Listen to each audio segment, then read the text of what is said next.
Good evening. My name is Juan Segranados. We're here to support also the international and national street racers brotherhood track. But as well, I'm a local business owner as well, property owner here.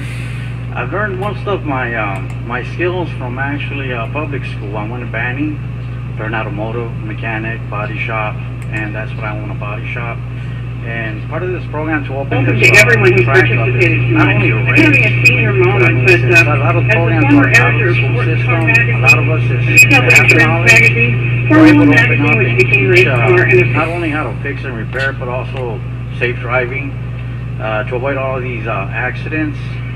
You know, myself, coming back, I've been out of Wilmington. I worked at refineries for a while.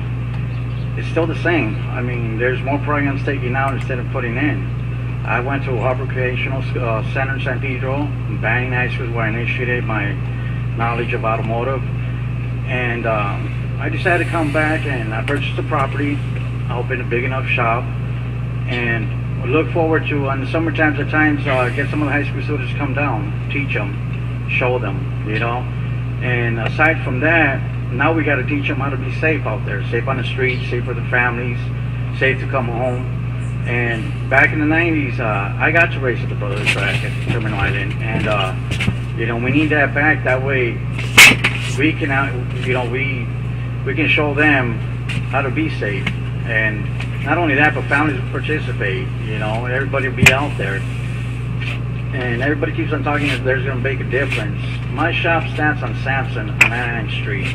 I'm in between the harbor and I'm between the railroad track. They don't fix the streets there, you know. But yeah, we work with what we got, and we try to pursue to make it happen. Try to invite everybody to come over to the shop, and you know, just like everybody else that builds out here, we want to show them how to build. We want to show them how to be safe, and you know, just we're here to support them, and we want to open this track up, and you know, as well as educate everybody else in the automotive industry. I mean, just by picking up a tool, you know, you learn everything from sheet metal work to welding, structural welding. And from there, if you don't stick by automotive, you could even become an engineer, you know, because you're mechanic inclined already. And I mean, if you're taking away the schools and the programs, the vocational, I mean, what does that leave, you know? And that's where we come in, and we try to help and support and do what we can, so everybody can learn from it and be safe from it. You know, it'll be a closed environment, and it'll be a safe environment, and no police don't have to chase the racers. You know, they'll be all local, and everybody be known. That's pretty much it. Thank you for your time. Thank you.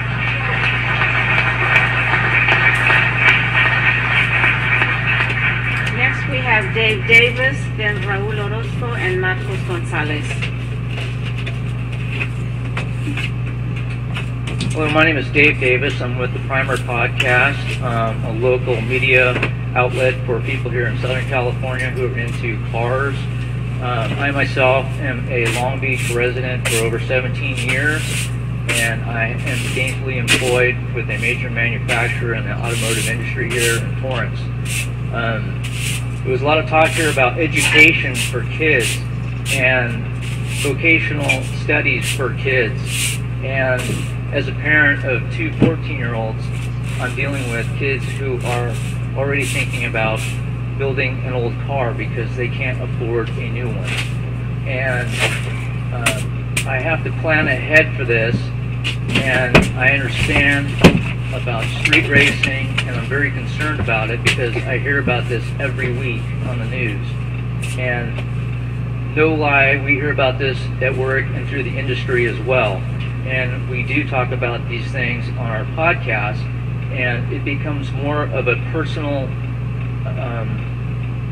connection with a person and their car, because a car is a very big responsibility for a young person once they take ownership of those keys. When I was young, I figured out very quickly what my car could and could not do on the street, and I do not want to put my kids in that situation. And I don't think anybody else here would like to do that either. So I am behind a motorsport facility here on Terminal Island. Another thing that needs to be considered is the nearest location for this facility is in Irwindale. So most people are not going to bother to get on a freeway and drive. And if they do get on the freeway and drive, well, they're going to find out just how fast they can go. So I am behind a motorsport facility here on Terminal Island, and I want to thank you for your time.